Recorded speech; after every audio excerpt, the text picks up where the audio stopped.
what I want to do is I want you all to help me welcome to the stage someone that I'm super proud and privileged to introduce you to. He's someone you might have heard his story, you might not have, but I can tell you right now that I know that you're going to gain a huge level of awareness and distinction from meeting him.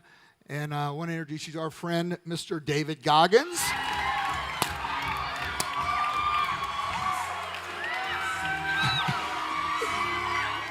We're an interesting species as a human being. All of us know that we're designed for more, designed for greatness. And let me tell you why.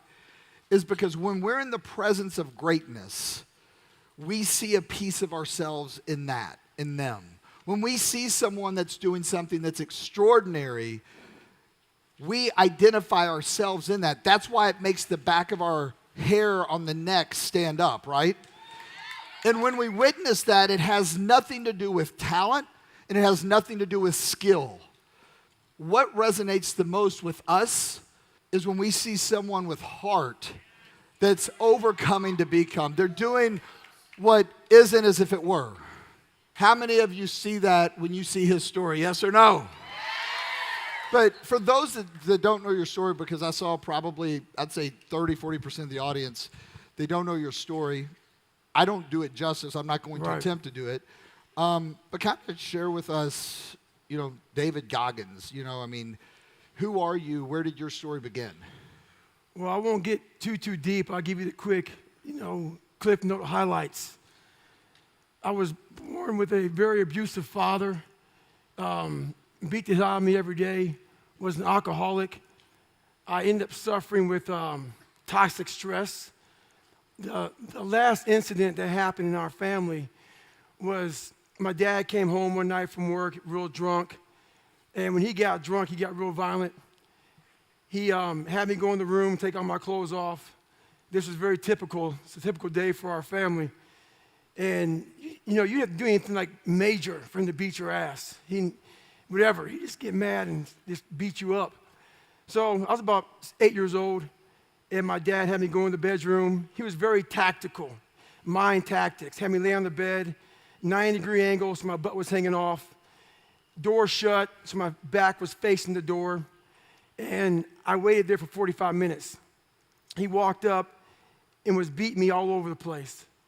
My mom saw it. She walked in, and it was one of the worst beatings I ever got. She said something to him, set him off. He smacked her in the face, knocked her out, grabbed her by her hair, dragged her down the stairs by her hair. We ended up leaving Buffalo, New York, and we went to a small town in Brazil, Indiana. So at this time, my mom's, she did this for 17 years. I did it for 8. And her soul was taken by him. I was all messed up, had a horrible foundation, and we moved to a place called Brazil, Indiana. Brazil, Indiana was about 15 minutes from Center Point. Center Point was the hub of the KKK at the time.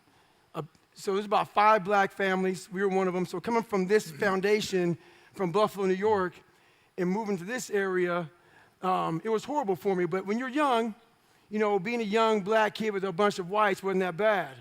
And like I said, about 5 black families. But I didn't realize I had a severe learning disability. Because like when I was growing up, I never went to school. My dad had us work in the skating rink, the family business. He didn't believe in going to school. So fast forward, my 3rd grade year comes, and I'm copying the whole time. I'm cheating on every test because they want to put me in a special school. We all know what special means. You're about to be, have a nice title on you for the rest of your life. So when I heard this, I started just cheating. So when I got to my junior year in high school, I had a 3rd grade reading level. My mom never saw a report card. We lived in a $7 a month place. We lived in a government subsidized apartment, food stamps, all that good stuff. And when I was about 14 years old, my mom met a guy. So we moved from Brazil, Indiana to Indianapolis, Indiana. He got murdered. When he got murdered, we moved back to Indianapolis, Indiana. Brazil, Indiana. By this time, the kids were grown. And when you're young, they don't know black and white. You're just David Goggins. When you get in high school, they start realizing you look a little different. So I got my car. My first car I ever got was a brown Citation. I pull up to school, leave it there all day, come out of school and spray paint on it. Was, "Nigger, we're going to kill you." So this went on from my sophomore year to my senior year. But my junior year, I was like, I got to get the hell out of Brazil, Indiana. And I was like, I want to go in the Air Force. I had to get out of here. Let me join the military. So I went to the military, and the guy was like, hey, you got to take an ASVAB test. Having a third grade reading level, I didn't know you had to take a test to get in the military. So the ASVAB test, I sit down trying to take it, and I got a 20 the first time. So I went back home and got my best friend Johnny so I can copy off of him. Johnny came in, took the test. He had test A, I had test B. So I couldn't cheat. So long story short, you get 3 chances to take this ASVAB test. On the third chance, I had 6 months to pretty much study for this test. That's when my whole life got revealed to my mom. She was always gone. She didn't know I was flunking out of school. She didn't know I wasn't going to school because I was getting bullied, getting called nigger, all this other stuff. So I walk in, tell my mom what's going on. We didn't have much money, so she got me a tutor for 1 hour a week that cost $15. So I had 6 months, 4 hours a month to study. And what the tutor realized was I can't retain anything from all the toxic stress. I don't know if it's a learning disability or what. I just can't retain stuff. My mind was just messed up from my life. So how I learned was I had to get spiral notebooks. And literally, if I had a manual, I had to write down every single word of the manual. So what may take you an hour to learn would take me 6 or 7 days to learn, and just literally write it down. So I didn't really retain it. I just memorized it. So I can go in my mind right now. I remember page 71, look at the question and go, okay, that's what I saw. That's how I remember it, and put it down. So I ended up passing the test. I passed the test, go back, get in the Air Force, and I wanted to be an Air Force pararescueman. It's like a special operations guy. And I didn't know that blacks in water, not so much. I didn't know this, though. So in special ops, what gets everybody is the water, and being that there's only 1% of all special operations that are black, had no idea at 19 years old this was the case, they give you this warning order.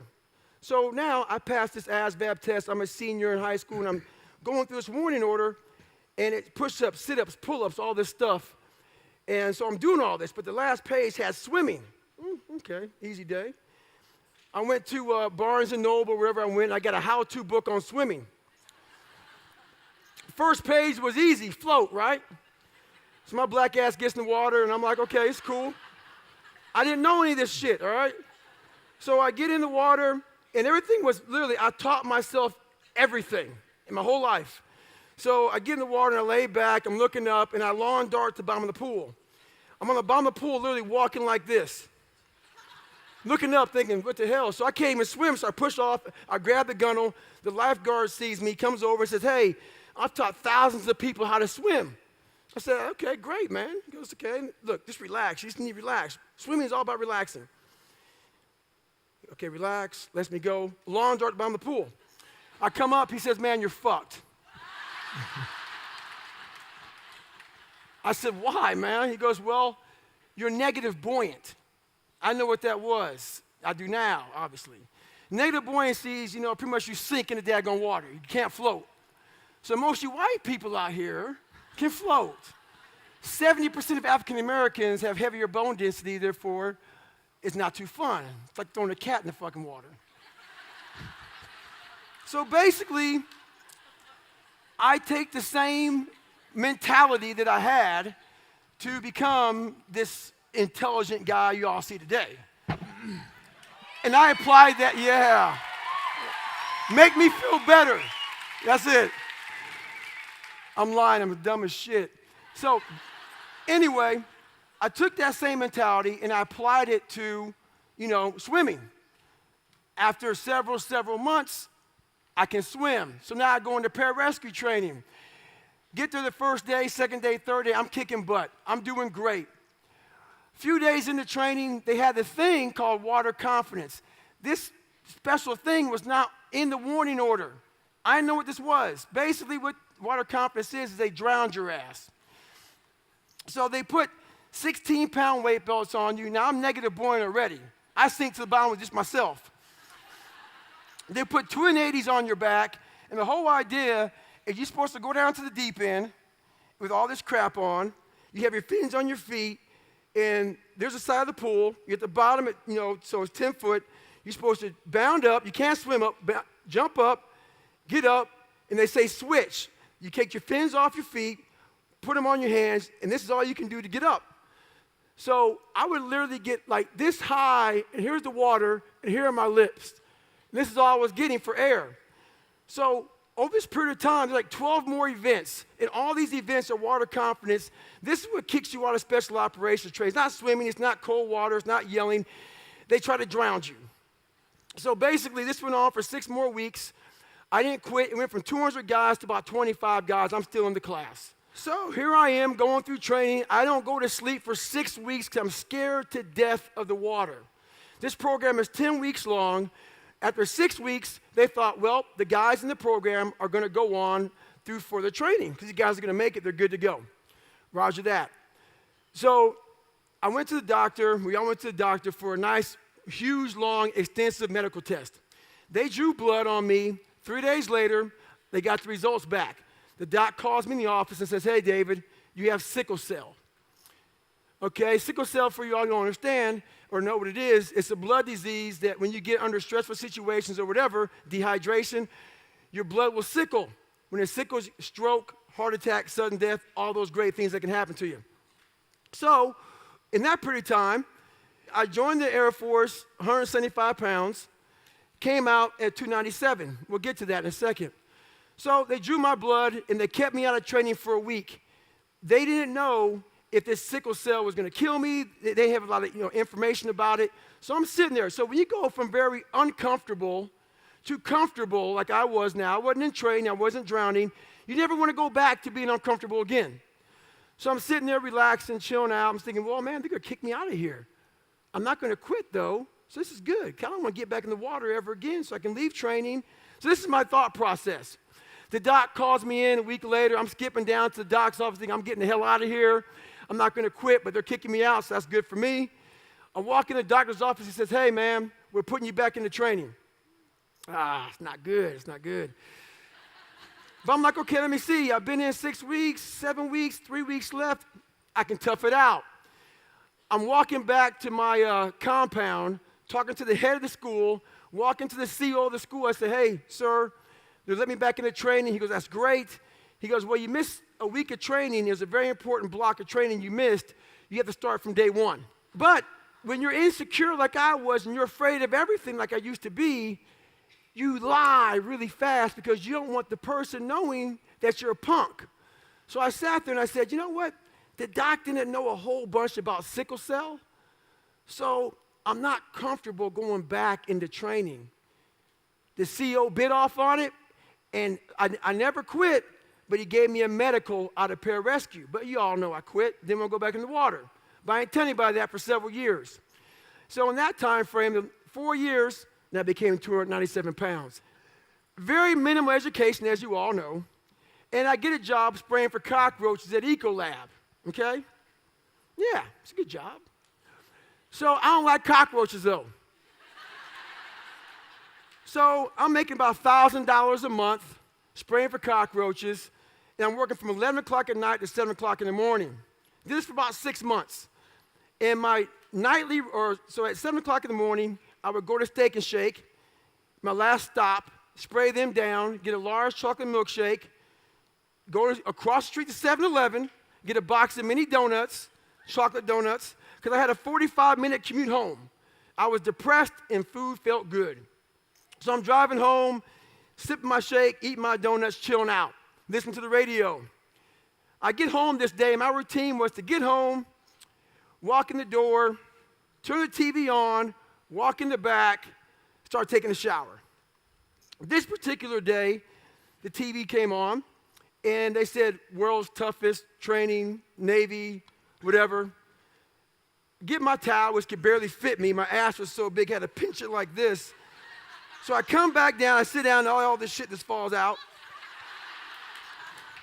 So I'm watching TV, and I'm like, my God, man, those guys are fucking nuts. Carrying boats and logs, guys going through SEAL training. And wet and sandy, getting cold, jackhammers, snot bubbles, chafed up, guys ringing the bell, just quitting left and right. At the end of the show, this commanding officer comes up at graduation. There's 22 guys that made it through.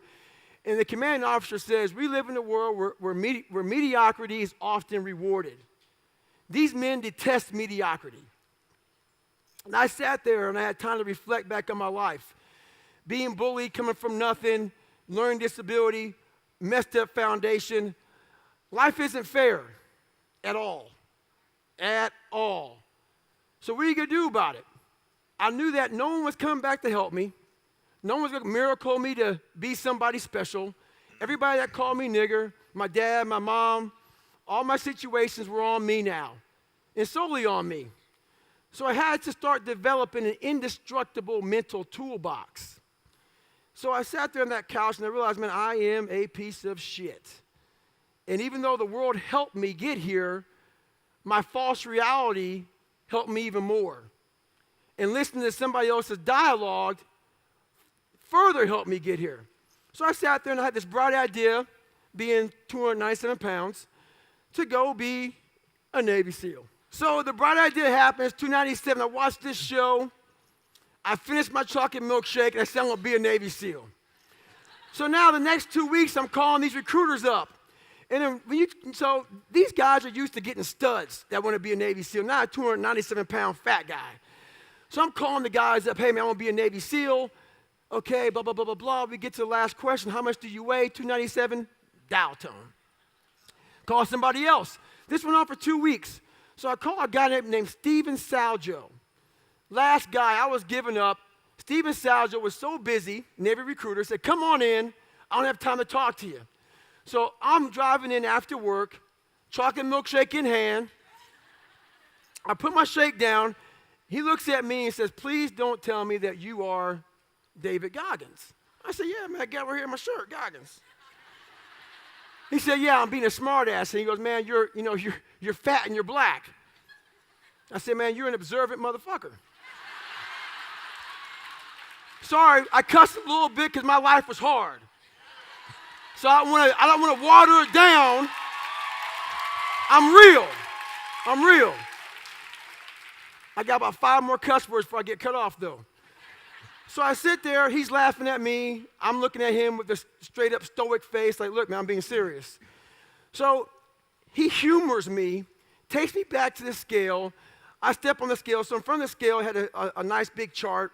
It was a height-weight chart. So to get the Navy, I could be 6'1" and 191 pounds. That was it. I'm 297. He writes it down. He goes, man, you're a big boy. And he starts writing stuff down. He gets these huge manuals out and brings them out. You were in the Air Force before? Yeah, how many years? 4.5. He's doing all these figures, calculating stuff up. How old are you? I'm 24 and a half years old. Okay, blah, blah, blah, doing this. Next thing I know, he goes, hey, the only program we can get you in to be a Navy SEAL is about to end in 3 months. You have to drop 106 pounds in 3 months. Roger that. I got my chocolate milkshake and walked out. So here I go back to work, and I'm spraying for cockroaches at Ecolab, and I'm chilling out. And I'm like, you know what, man? Maybe I can just be the best Ecolab guy in the world. And I'm spraying for cockroaches, and I never really looked for cockroach areas, so I was spraying.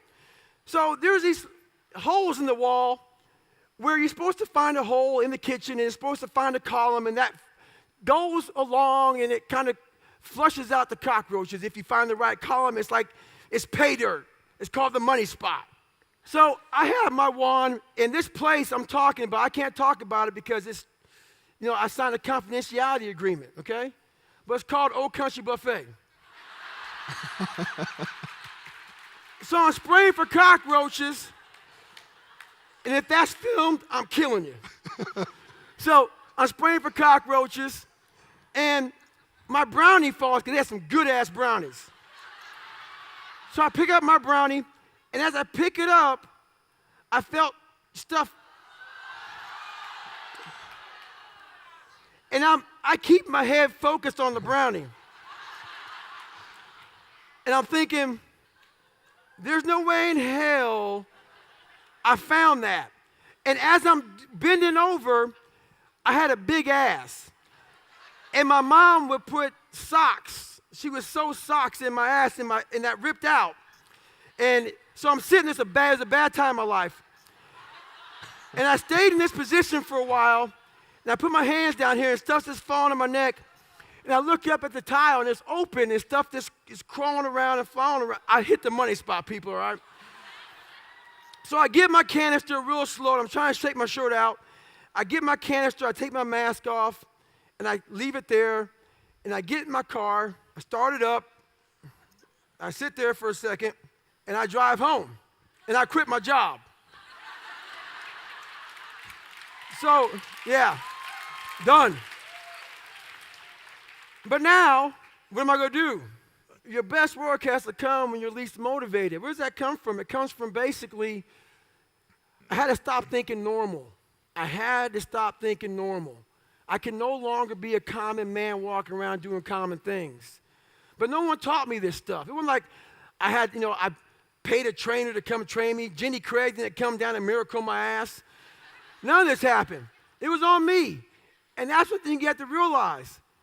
Everything you do, you may have some support, you may not, but it's on you. You have to make the decision whether you want to be a badass or whether you just want to be mediocre and everything's okay. But being a badass hurts real bad. And that's why I didn't want to do it. So over the next 2.5 months, I won't bore you with details, I lost the weight. I went back to the recruiter, and I went to Buds, Navy SEAL training, and I was the only person in the history of Navy SEAL training to go through 3 Hell Weeks in 1 year. Hell Week is 130 hours of continuous training, and starts on Sunday, ends on Friday. You might get 2 hours of sleep, and I did all that in 1 year. Why did I do that in 1 year? Cut to the chase again. There was an old crusty commanding officer named Captain Bowen. Captain Bowen was an old Vietnam vet. This was his last tour of duty, and he believed, so over 70 years this training's been going on. He believed no matter where you were at, you will start from day one if you don't make it through. So I get to Wednesday, ruptured hernia. Back to day 1, week 1. Get to my second Hell Week. I get through that Hell Week, get ready to start second phase, break my kneecap. Roll back day 1, week 1. In my third Hell Week, I'm standing there. I have 16 stress fractures. So I have 16 stress fractures. This is me in my first Hell Week, I believe. So I have 16 stress fractures. I'm on my crutches. I'm looking at him, and he says, Goggins, this is your last time you're going through training. You have 4 classes to get better. So I got hurt in May, had to come back in January from a broken kneecap, all kind of crap. Stress fractures, totally jacked up. So how I did it, I actually came back. Stress fractures don't heal really well. So I got through my third Hell Week of my third class, and in that Hell Week, we had a guy die of pulmonary edema. It was one of the coldest Hell Weeks on the planet. So what Hell Week is they freeze your butt off, and usually you get done freezing, and they try to warm you up. In this particular Hell Week, it just continued and continued to rain. So he never got warm. He ended up dying Wednesday night of pulmonary edema. So when I got through with Hell Week, my stress fractures were so bad, and I realized I can't go through I need to get rolled again. I'm broken. And he's like, no more rolls. And I remember that. So at this Hell Week, I said to myself, man, I can't even walk. I was on crutches again, but after Hell Week, you get Walk Week. And after Walk Week, you have 20 more weeks of getting your butt kicked. So I had a plan. My plan was to show up at 3:30 in the morning, put my black sock on, go on my dive cage, and get duct tape. And I would literally cast my feet up to the mid of my calf. And for the first 40 minutes of the run, I have a pressure, so I still have them now, pressure ulcers that are now healed up, but you can see the scars from the flexion of the joint. So basically so what I did was I pretty much cast my ankle up my shin so I wasn't doing this and activating those stress fractures. So I ran on my hip flexors. For the first 45 minutes, the pain was so excruciating, but then after that, it would subside. And I would be able to finish the day out. The pain would come back. So I get done with SEAL training. I gained the weight back. I'm about 250 pounds. And have you guys heard of the story Lone Survivor? Marcus Luttrell is a great friend of mine. We speak on the Patriot Tour together. I went through Bud's training with Danny Deese, Michael Murphy, Axe, and also Marcus Luttrell. Marcus was the only guy that lived on this operation. it went bad. QRF team came in, Quick Reaction Force team came in of Navy SEALs. They got blown up. Everybody died but Marcus Luttrell. I was at free fall school with his twin brother, Morgan Luttrell, who's also a Navy SEAL. Heard about it, went home, Googled ways to raise money, Googled races, all this other stuff. What came up at 250, hadn't put running shoes on in over a year, was a race called the Badwater 135, where you run 135 miles in one day, pretty much 48 hours, and it's in Death Valley in summertime. I didn't know anything about this crazy world. I thought it was a stage race. I thought you ran like 10, 15 miles, camped out, barbecued, and then ran again. So I called the race director up, Chris Kosman. I said, hey, man, I want to do this race to raise money. He said, have you ran 100 miles before? I said, what, in the calendar year? He said, no, in one day. I called him up on a Wednesday, and he says, you only have 2 more races to qualify for my Badwater race, and basically, you have to run 100 miles in 24 hours. The race right there in San Diego that Saturday was called the San Diego One Day, where you run around a 1-mile track for 24 hours. Haven't run it, in basically a year. I said, hey, I'm going to do it. I'm a Navy SEAL. Bad idea. Go to Walmart, get a blue lawn chair, Ritz Crackers Mileplex, and that's my nutrition, people, for 100 miles. Pretty stupid, right? I have my ex-wife out there with me. She's crewing me. I get to mile 70. When you get to mile 70 and you haven't run past 20 miles in your life and you sit down for the first time, what do you think happens? Pretty jacked up, right? Yeah. Well, I'm looking at 3 of my ex-wife, and I'm sitting there. She's looking at me. I'm looking at her. And I said, I'm kind of making it very abbreviated. In the book, it's a lot more than this, but I'm going to abbreviate it real quick. I asked her if she loved me. She said yes. Why? I said, I'm going to take a shit on myself right now. Because I couldn't stand up because my blood pressure was all messed up. Start peeing blood down my leg. She's a nurse, so she's freaking out. And there's one thing a black man never wants to hear, ever. She said, you're starting to turn white. So this is where the 40% rule comes in, people. Worst shape my entire life. I've been through Ranger School, Delta Force selection twice, 3 hell weeks, all this crap. This is the worst pain I've ever been in. To this day, I'm 43 years old right now. I did 21 years in the military. I've done 60 ultra races, pull-up records, all kind of stuff. This is the worst pain of my entire life to this day. But this is when I had to realize one thing. I had to break this humongous thing down to very small. All I put in my mind was, let's not quit yet. I'm going to quit, but not yet. So I sat there. I can't stand up. So let's get some nutrition. All right, I'm not dizzy anymore. Let me clean this crap off me, okay? I need some food. I'm going to quit after I eat a peanut butter and jelly sandwich. All right, but not yet. Let me see if I can stand up. Stand up, maybe I'll quit. Let me see if I can walk to the car. There's the car. It's a 1-mile track. I'll walk past the car. I'm just going to get back to the chair. I'm not going to quit yet. I kept this mindset the whole time. I ended up doing 30 more miles. Did 31 miles, truthfully, after that. I did 101 miles in 19 hours. If you're driving a car, the car may say 130 miles an hour. The factory puts a governor on it, so you only go 91. So you're sitting there when to race somebody. They have no governor. They're fine. Boom. You can't, because every time you get to 91, the car starts doing this. Starts doing this. We put a governor on our brain, and the second we get to that governor, our bodies start doing this. Oh, this sucks. This is uncomfortable. No, let's go this way, let's stop. It starts giving you all these questions that we cannot answer. If you can't answer the questions your brain is asking you, you quit. If you have the answers to those questions of why the hell am I out here, and you give it a quick answer, the brain starts shutting up because it knows why we're doing what we're doing. I started figuring these things out in my life. So we have this governor on our brain. And how you start pushing past that governor, start realizing your brain has the tactical advantage over you. Why? Because it knows your insecurities. It knows when you're lying. It knows your fears. It knows everything about you. And whenever those things start, like right now, I'm scared to death up here. Why? When I was in 6th grade, I was in a play. And I stood up in front of a whole bunch of white people that probably didn't, I was being judged in my mind. Scared the shit out of me. And I stuttered severely bad. And I knew I stuttered bad. My line was this long. It's like hello or some shit. And I stood up for everybody, and I was like this. And I walked off stage. So when I walk up in front of 1,200 people, it's still there. My mind's telling me, go, run off the stage. I have to tell my mind something different. I have to remember my resume, what I've been through, that all of you in here are just as fucked up as me. We post our real life never on Instagram. We post the life that we want to have out there.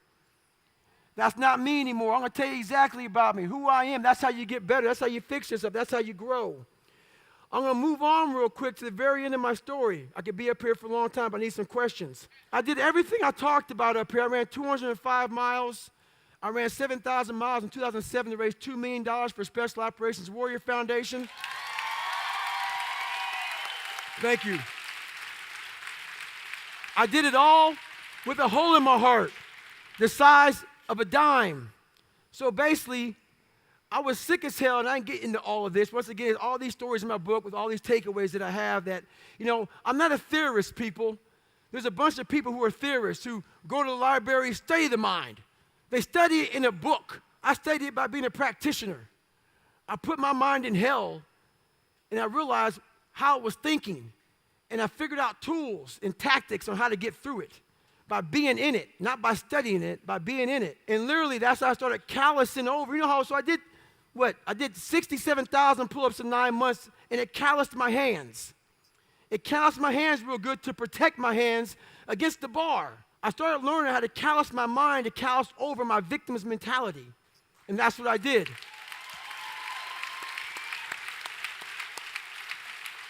So, back to the hole in my heart. Everything I talked about, 3 Hell Weeks, Ranger School, running, swimming, I did triple Ironmans, I did all kind of crap.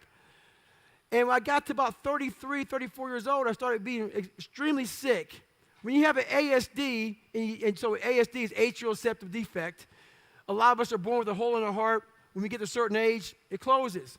Mine was very large. So basically, the good blood would get with the bad blood. So the oxygenated blood would be deoxygenated, and so the bad blood was going through my body, long story short. And that's how I was doing everything. And so they sent me to Johns Hopkins. Everybody studied my body. They studied everything. And one guy says, you know what? We can't find anything on how you did all this. How are you able to do all this? A head guy came in from MIT. And he said, you know how he did it?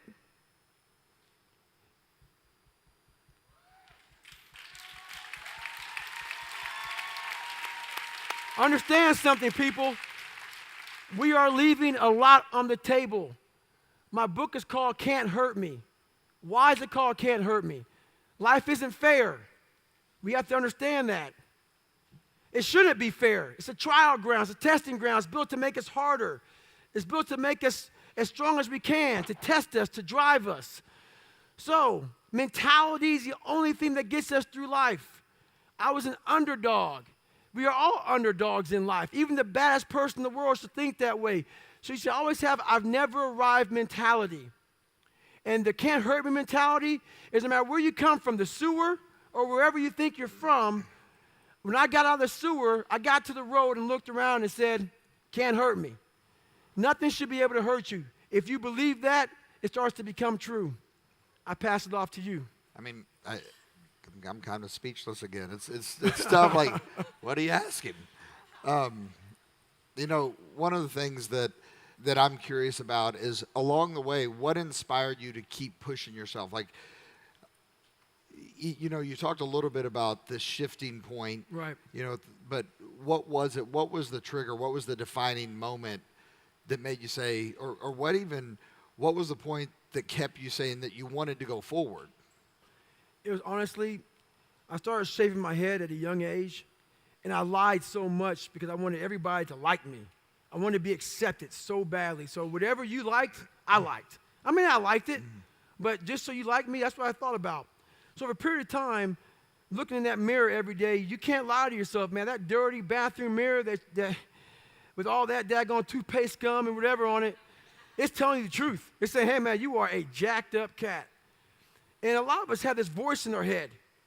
We all know that voice in our head that tells us the truth every single day that we try to run away from, that says we're scared of this, let's go this way. It started gnawing at me so horribly bad that it wouldn't allow me to live anymore without facing me. I had to go back in the dungeon. So when I tell my story, I tell it on a very surface level. I had to go down in the dungeon, the sewer where my mind used to be at, and talk to that guy. Because I wanted to live my life in a way that when I died, I was proud of myself. I know what pride felt like. And if it took pushing myself to death, I was willing to do that. But I want to look in that mirror, not impress anybody, not money, not fame, not nothing. I wanted to impress the guy in the daggone mirror. And I worked endlessly and tirelessly to do that. And it happened. So what would you say, because a lot of times we talk about inspiration. I say a lot of times motivation's temporary, inspiration lasts forever. Right. And then there's a lot of words thrown around. You've been on the speaker circuit. A lot of people get up and they talk a lot of cliche words or sayings or one-liners. It's a bunch of shit. No one's putting the work in. They're saying it, going back to the bungalows, chilling out with room service and shit. Yeah, it's a bunch of noise. So what would you say is your inspiration today? And then the curiosity that I have is, what is your inspiration and how would you define leadership? I mean, you've come up through the military and you had to find an opportunity to lead yourself at some point. And I just think it's interesting because if you ask everybody in this audience what their definition of leadership is, everyone's going to give you a little bit different answer, different perspective. So I don't know. I'm just curious. That's something I'm just curious about. Well, we'll do leadership first. Leadership is being very uncomfortable all the time. It is holding yourself to such a standard that is almost untouchable. You may not have any friends. You may have a jacked up life. Maybe you have a jacked up marriage. It's being unbalanced. You've literally dedicated your life to a higher cause, a higher purpose beyond you. And it takes that person in your life to understand your mission. And it's totally mission oriented. It's that guy that's like, okay, let's say we're going to work out at 5 o'clock. And I'm in charge. I'm the leader. My guys and my girls, whoever it may be, need to see me running to work at 3:30. I need to take every excuse that they may have away from them. They need to see me outworking them every day, not trying to put them down, but saying, God, man, if he's doing this, man, so when I tell you to do something, you can't say no. You realize, fuck, he's getting after it every day. I cannot say no to him. He's leading by example. So that's what it's all about. It's about, and people say lead by example. It's so easy to say that, man. It's so easy to say that, but to do that every day, to wake up every day miserable and say, God, I don't want to do this anymore, that's when you know you're a leader. When you're at that point and you're saying to yourself, every night is Groundhog's Day. Every single day, you know, I'm going back in the lab again, man. I'm going back in the lab every single day. You know it's not going to end. That's when you know you're being a leader, when your life truly is it sucks. It's just truth, man. Perspective. Being a leader is horrible. It is. I did it for a lot of years, man. You have to set that bar even higher, because you have to have something for people to look for, people to reach. Right. Yeah, I mean, and there's weight, right? There's responsibility. We have another event we called Leadership Coaching Dynamics, which we look at defining leadership, and a lot of times there's a difference in somebody that's achieving versus leading. Right. And one of the things that we define on it is accepting the responsibility and realizing that once you accept that responsibility, it has weight. Everyone wants the recognition of a leader, to be called a leader, but not everybody wants to accept the responsibility of what that means, so to speak. And so that's kind of how we I guess, would phrase it at Leadership Coaching Dynamics. People love scoring the touchdowns, man, but no one wants to be a lineman. Right. They get praised for scoring the touchdowns. That lineman is doing all the work. Right. Yep. Yeah. So what inspires you? What inspires you right now today to keep moving forward, to keep going? Like what, because obviously you started setting crazy goals even after you accomplished something that was crazy. Still doing it. Right. So what is it that inspires you? Is you have to believe that you are here on this earth. So what changed my whole mindset, really, I was thinking, like, why the hell did God put me here? What am I doing here? If you have that mentality, you could be nothing. You have to believe that you are here for a reason. That there's some reason. Me getting beat up, me getting tortured, me being bullied, me being born with no foundation, me having to figure all this shit out on my own, figuring out this indestructible mental toolbox, had to be for a reason. And my reason, I believe now, I know for a fact, was to unlock the code of human potential. And for me to share that with people.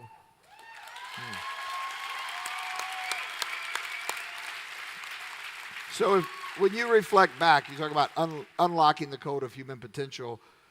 Do you see that there is more? But this is the thing, though. It's easier said than done. Right. On the other end of suffering is a life that many people don't know even exists. It's a beautiful world because like the 40% rule, we all live in this world where our brains are keeping us in this box. Outside that box, on the other edge of suffering, which is on the other edge of that 40%, is a world that's endless of opportunity. But we are afraid to go outside that box because in that box it's comfortable. That's where all of our nice stuff, that's where the nice 4-lane highway's at. I know where the restrooms are at. I know where the gas stations are at. Outside that box, man, God gives you a shovel and says, man, start digging. That's not fun. But when you dig your own path to all kind of stuff that's unknown. And that's why I started realizing, man, like on the other end of this is some beautiful stuff. So I got outside my box and realized, man, 300 pounds, now look at me, I'm 185 pounds, and on the other side of the box was all this stuff. And I didn't know it was over there until I climbed the wall and saw it. So what wall are you climbing now? Man, right now, I've climbed a lot of walls. There's no more walls anymore. The reason why is because I know how to climb. I was trying to figure out how to climb before. I got all the right gear, man. I got the ropes, I got the shoes, I got the chalk, I got the harnesses. I'm good. I'm not scared to climb anymore. I go to the rock, hammered in, I got my belay, and I'm good to go. So you got to figure out how to climb first, and that's all. We all have a different way of climbing. That's why there's a lot of books out there on mental toughness. It's all crap. Why? Because it's a cookie cutter way. Life isn't cookie cutter. Like 3.14 is pi. It's how you figure out equations. We're all different equations. We all have a story. We all have to strengthen our mind to figure out our own equation. Once you figure out your own equation in life, you can then start picking away at how to be better. But you first have to figure out your equation in life. Once you figure that out, man, you can do anything. I believe inherently everyone knows that they have more inside them. Everybody wants more. Right. And we want to do more, we want to achieve more, but in order to do that, we have to become more, right? Right. And then we have something to contribute. You can't give what you don't have. And I think that identifying is half the battle. What is holding you back? What are those, what did you call it, false sense of realities that you're putting down? But what would you suggest or recommend for anyone in here that they're on that tipping point of breaking through? They're on that tipping point because right now we have this incredible environment where the energy's high, people's mindset's right. In the military, you all are trained in environments. That's why they tried to, drown you. And I remember last time you told a story of being put in like the Black Ocean, overnight. But what would you suggest to them?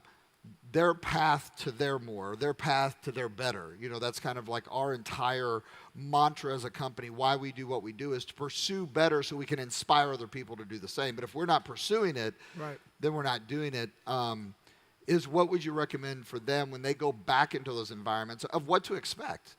And, what's maybe a tool that you would recommend for them to try on to see if it fits? Well, the biggest thing, I like what you're saying because my big saying is motivation is crap. Right now, a lot of you right now can be motivated as hell, go out of here and be like, yeah, I'm motivated. Like you said, you're right. Without being driven or obsessed, this motivation fades. And motivation is at the all-time high when your bills are paid, when your wife or husband is good, when everything is good, you're motivated. It's that person when all hell breaks loose and everything falls apart that says, I still got to get it in. And how you get to that point in life, what I figured out, it's so noisy right now. This world is so noisy. We all walk around with these phones, computers. The world is so fast. We're not able to think. The most powerful weapon in the world, we walk around with it. It's our mind. It's our brain. You have to be able to go into a very dark place in your mind and figure who you are. Go back to what you want to do. What's your purpose? We can't figure our purpose out or why we're here or why we're even born or whatever because it's so loud in our mind. We don't have any quiet time with ourselves to sit back and say, what do I really want? There's so many different dialogues in our head that we can't think. So my biggest thing is you have to be alone in a very dark place in your mind to think about what is important to you. Awesome. And so, kind of piggyback off that, you've spent a lot of time alone. What is something that you learned about yourself through your process or your journey? I learned I was leaving a lot on the table. And that's what scares me the most. I'm good now, but what haunts me is that at 24 years old, I was 300 pounds. And if I didn't make a right turn, if I decided to just give in to the feelings I had, I would have died a 300 or 400 pound man working some minimum wage job in my casket, never knowing that I was this guy. And what fear, so I believe in God. And what scares me the most is I believe that God, in my own mind, I'm a big visualization person. So what keeps me going is like visualizing. It's not true, but it helps me. I believe that God had this big chart in heaven. And when you get there, if you earn your right to get there, you get there in heaven, and you get there, let's say I walked up at 300 pounds. And God says, hey man, great job, you made it to heaven. And he rips this page down from Brian Underwood. And now it says David Goggins' chart. He rips it down, throws that paper to the side. And he says, look at this. And I'm reading it. I go, what is this? He goes, how much do you weigh? 300 pounds. What did you do? I was a pest control guy for 40 years. He says, this is what you were supposed to be. You know what I'm saying? A 185-pound person. Be able to run 205 miles. Break the pull-up record. Motivate people. Energize people. Make them driven. Make them passionate. Make them find more. So am I in heaven or in hell? That's what motivates me. It scares me also. Because I believe that we are all leaving a lot on the table. And now when I go to heaven, what I want God to look at me and say is, as you were living, I'm the all-knowing man. I had to get a damn marker out and write more as you were living. You see what I'm saying? I want to impress him. That's what I'm here for. I want to do the impossible.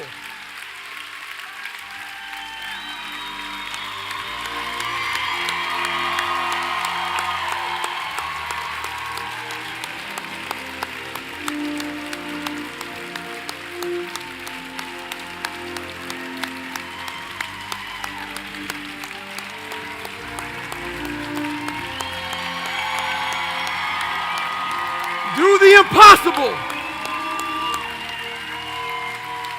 You know, I heard a speaker when I was 20 years old and say something very similar.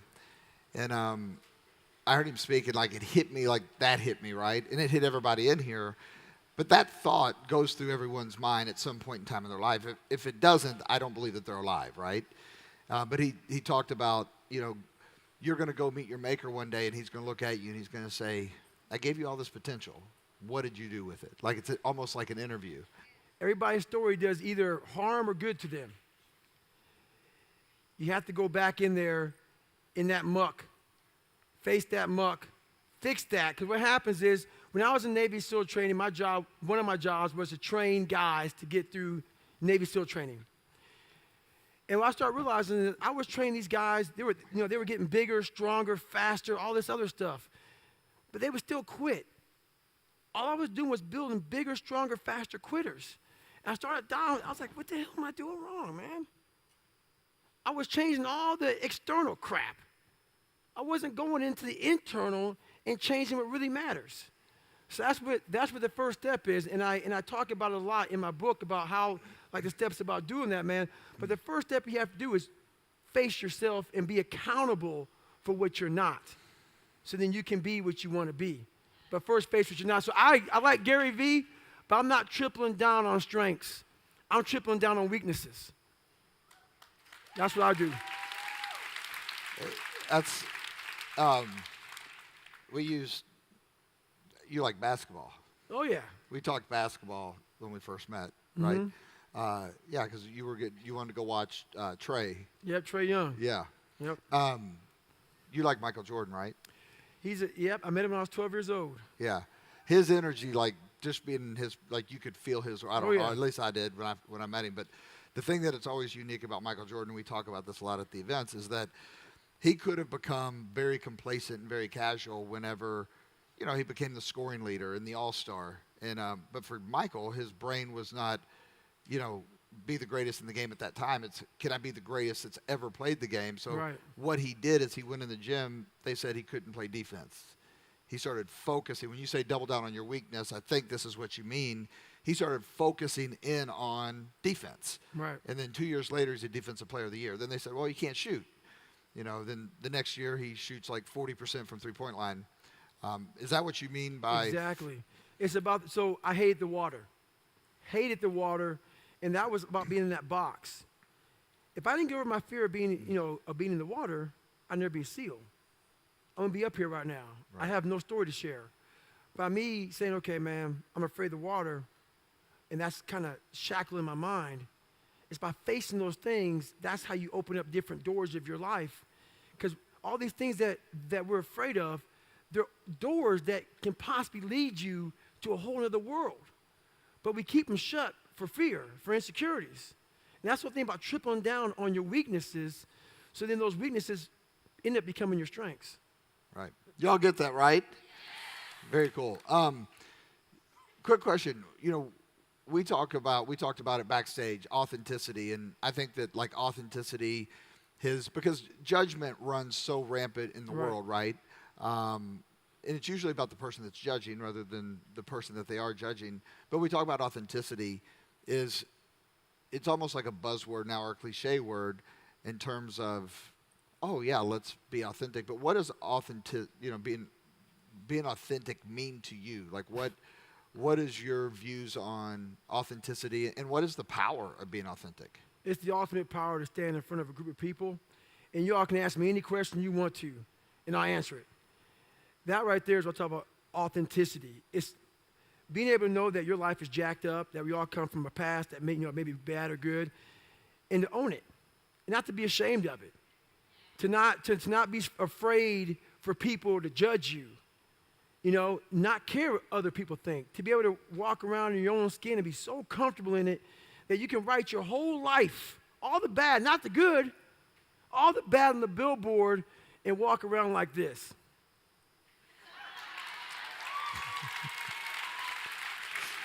This is me, man. This is me. That's authenticity to me. And when you get to that point, when you can walk around with those middle fingers up, not really like being mean to people, but saying, judge me, man. This is it. This is who I am, but I'm fixing it. I'm not just letting it, it's not defining who I am, but that's a part of my life. And it's just owning who you are and not being ashamed of it. Strong. And, I'm just curious, like right now you have a lot of perspective that can bring value to everyone's life, right? Because everyone's gone through something, and you've got through the other side. We're not fragile people. And, I always find it interesting to find what someone's grateful for as they look back. So like gratitude, as you're moving forward in your life, what are the things that you hold the dearest from a gratitude standpoint or a reflection standpoint? Honestly, man, it's the story I just told you all right now.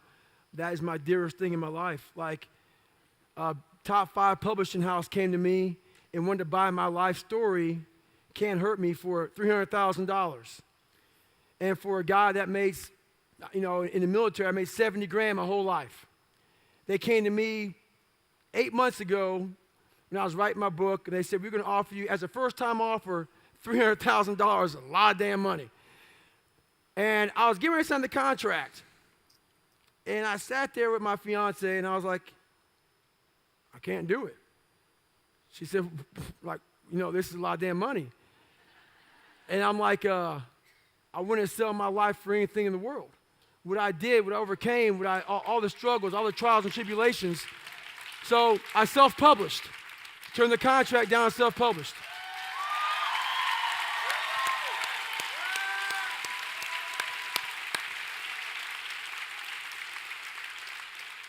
That's pretty cool. One thing that you said at the last event that resonated with me is had to do with a book. We talk about being a legend or leaving a legacy. When it's all said and done, you were mentioning the perspective of, look, you're writing your story right now. Right. And you're the author of your story, but you had a little bit of definition of one of the things that you want to do is make sure that when you finish your story, if you gave it to someone. That's right. Will it change their life forever? That's right. So my whole thing was I'm kind of far out in my thinking. I'm a real deep thinker because I use my mind to get over so many obstacles. And as I was writing my book, I started writing it a long time ago. And my whole thing is, let's say you're in the hospital bed and you're getting ready to die and somebody walks in the room. And you don't know them, they don't know you, and you have one copy of your book. And it's sitting right there on the table. And you're taking your last breath and you're talking to this person and you say to them, I want you to read this book. As you're dying, think about this. That book that you just wrote, that woman, man, whatever, reading that book, would it change their life forever? And if it's not changing their life forever, you have to rewrite your book. You have to start rewriting it right now. You've obviously, coming through the military, you either had friends, mentors, acquaintances, coaches, figures in your life that have helped you forge this toolbox or this mindset, or people that you respect, leadership that you've respected. What were qualities in them that inspired you, or that helped you grow? Mm-hmm. And those mentors or those coaches, what would you say the significant factor was? And the reason I'm asking this is because, like in leadership coaching dynamics at an event we do, a lot of people believe that being likable is the key to leading people or being a cheerleader. But I'm just curious on how you would answer that question. I don't respect a whole bunch of people, but the few that I did respect are the people who were uncommon amongst uncommon people. And what that means is those people who weren't afraid to stand alone. Those people who have morals, values, who did not go with. If all you guys are going left, it's that one person who say, you know what, left's not the right way. I'm going to go right. Who didn't follow the crowd. That person who's not afraid of doing what they believe is right in their heart and not following someone else because someone else said, let's go this way, and they agree with everybody. I don't like yes men or yes women. If you're right, you're right. We're going to follow you. But I like people who stand for something, they believe in something, and this is the way I'm going to go whether you like me or not. And that's what it's about. So in your life, is there a coach or a mentor that you interface with that you had a lot of respect for? I had several people, but don't take this wrong. I believe that we are our own hero. Mm. And if you have a culture, let's say right now you guys idolize me, and then tomorrow I go outside and I have some kind of issue. I can let you down. I'm human.